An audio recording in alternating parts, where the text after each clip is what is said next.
again.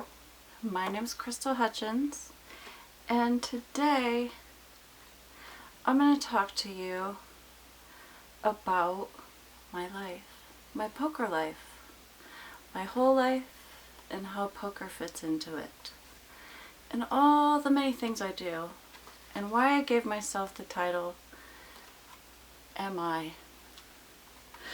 Crystal Lee Hutchins, am I? Multifunctional inspirationalist. Because I do so many different things, I can never focus on one thing, and that's okay because I don't want to be successful anyway.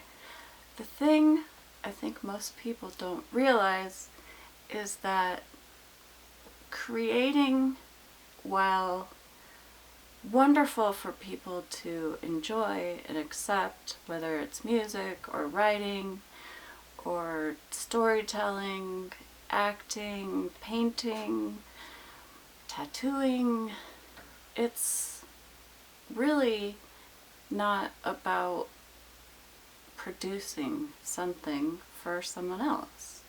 It's about the process that you go through while you're doing it, and it's about connecting to your source. And, you know, when we're little and we experience tragedies, a lot of people look back on their life and they think, you know, this horrible thing happened to me, but I don't think that way. I think of tragedies as seeds being planted to bloom into beautiful and fathomable flowers, you know? All the tragic things that happened to me in my life produced so much beautiful artwork, but that artwork, I didn't make it for you. I mean, who are you? I don't even know. I made it because I was looking for that self that we try to bury and hide when those tragedies happen to us, you know? There's so many tragedies, I don't want to pinpoint any specific one. I just want you to maybe think about the fact that tragedies can be beautiful. We don't have to think of them as these ugly parts of ourselves.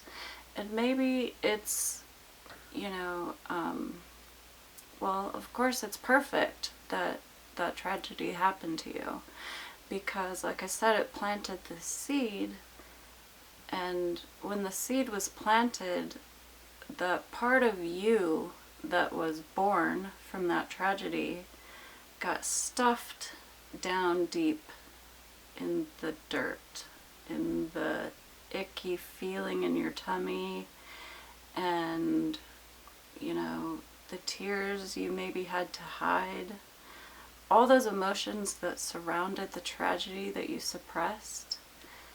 Those are the hidden parts of ourselves, but they're also the jewels. They are being born into beautiful songs and drawings and, you know, sculpture. Who knows? I make organite. It's this beautiful art form that you make with resin, compressing crystals and metals, and they are just fantastic pieces of artwork that were really just me connecting to myself, connecting to the source of whatever it is that's moving our bodies, this consciousness, this energy, this wonder of what it's all about. It's there, and it's being born into life, into creation, because we are creator beings. That's what we are. And while we're searching for those hidden, deep parts of ourselves that we put away, those seeds are being born, and they're being given out to the world. And then we affect other people. And that's, you know, what else is there for us to do besides create? You know? Besides, I mean, appreciating other people's creations, connecting with people, these are the things that we do to search for ourselves and find out who we are and what did those tragedies produce inside of us. I've produced books, music, songs, albums, many songs that I'll never record. You know, it's just the parts of ourselves that we have lost to ourselves are there to find in that moment of creation, when you're actually making something with your hands or your voice or your body. And we become more connected to ourselves and to each other by doing it. And if you don't produce, if you're not productive, if you're not using that creativity that's inside of you, I think that's what causes depression and disappointment and deep sorrow, because we know that we're missing something that we buried, but we're not conscious that we buried it usually, so we don't even know that we're looking for it. But we find it when we bring this creativity out of ourselves. We really, you have to turn your light on, because there's nothing better for you to do than to shine. And when the world sees you shining, then they will want that too. They will also want to shine. And the more people shine, the more we connect these parts of ourselves. I'm struggling for words because there aren't really words for the concepts I want to talk about. I've done so many things in my life to bring me to this place of being able to make a living playing a game. And I think that's why people are so sad, because they've lost that childlike part of themselves, the part that is joyful and innocent and creative and imaginative. I find so much connection at the poker table, and I'm not really there using my math brain, though. There's all kinds of poker players. I specifically started playing Texas Hold'em to learn, or to use it as a tool to learn to increase my intuition. And so I'm very intuitive at the poker table. I'm connecting with all the people around me, and I'm like tapping into different energy fields and people's emotions and the games that they're playing and the people inside themselves that they're hiding. And it's fascinating, you know, and it never ends, that fascination of like anything could happen. You don't know if a person is lying right to your face by acting like they have a better hand than they actually do, which ironically isn't that what most people are doing in life.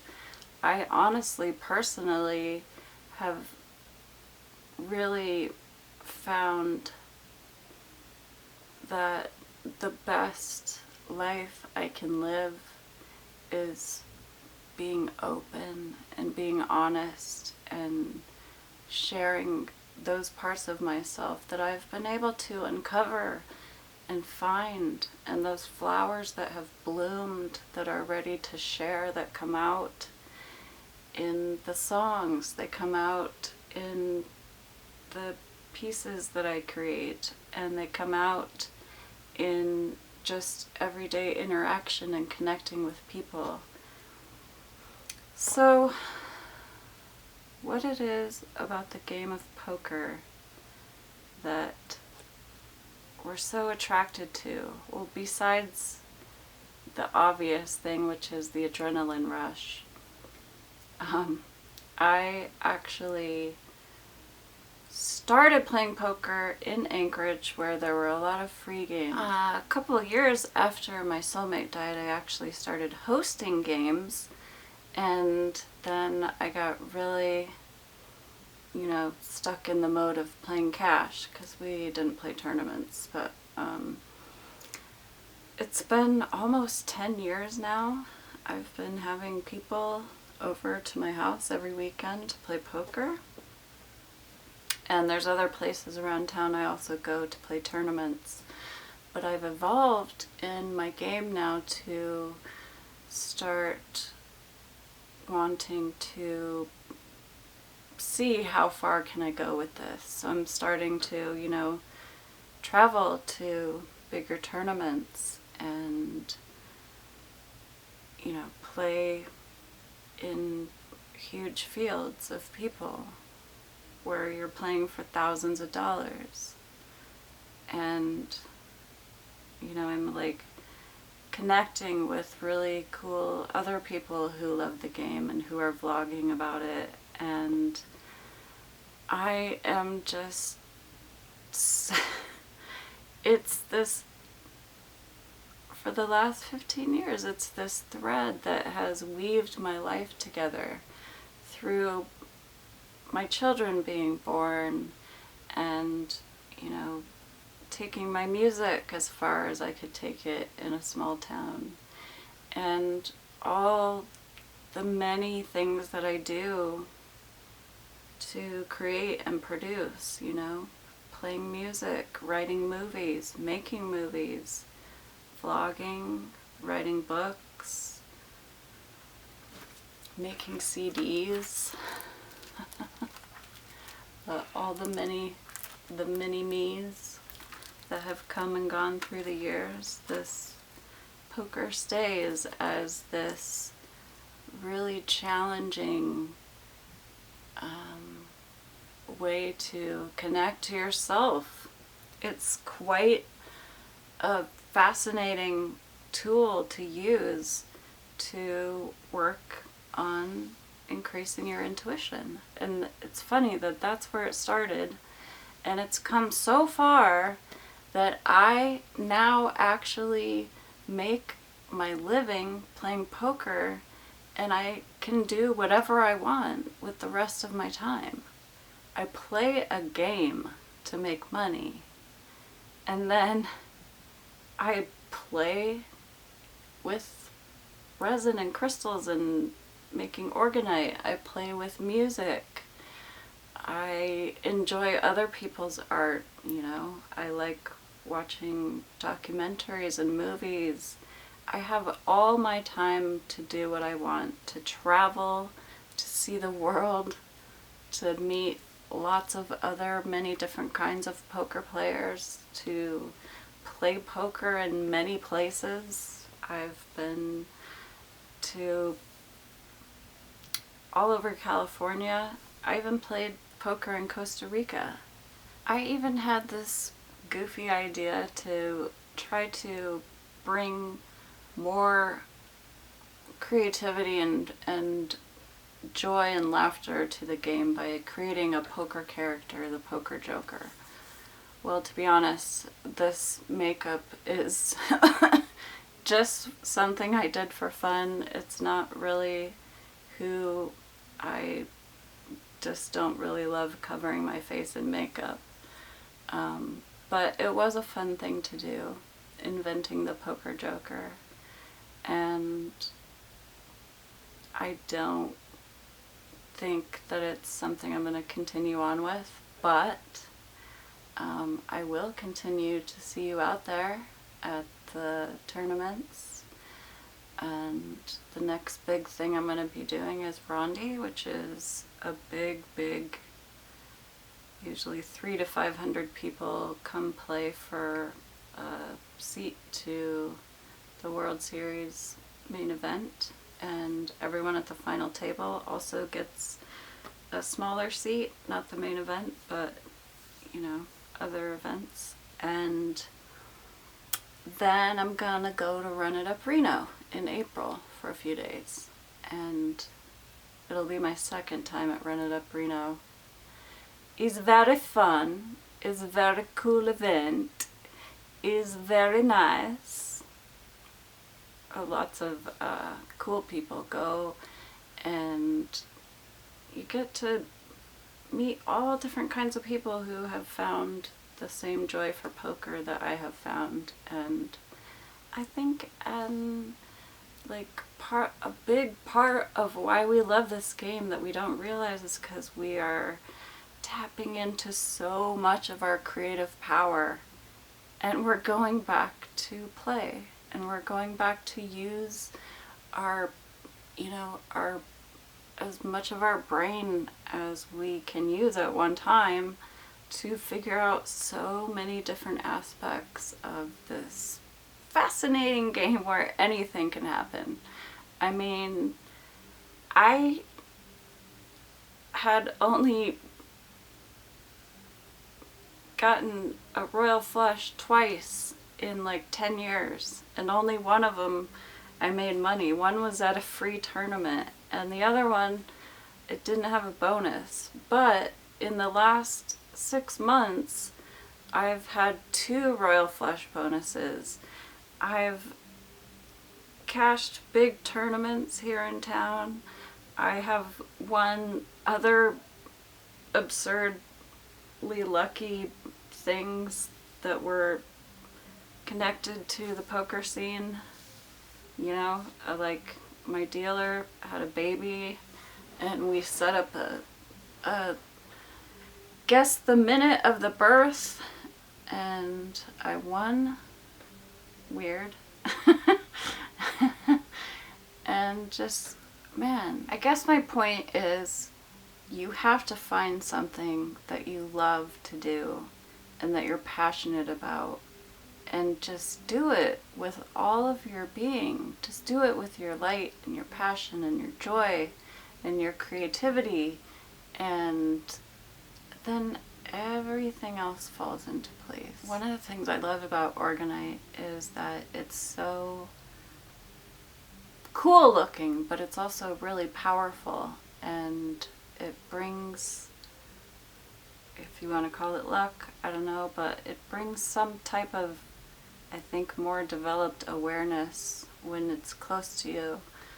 And I always am bringing it along with me and giving it away to people, and it's another way to connect with people. It's all about connection. Of course we want to win money. Of course we're addicted to the adrenaline rush, but that common seed of connection that brings us together at the table, no matter what color you are, no matter what type of physical shape you're in, no matter what your hobbies are, no matter if you're math-minded or artistically minded, you can sit at the poker table and play a game. And if you are lucky, you win money. How awesome is that? So if you see me out there at the poker tables, come say hi. I love knowing that I've made a connection with you, because if you don't tell me, I won't know.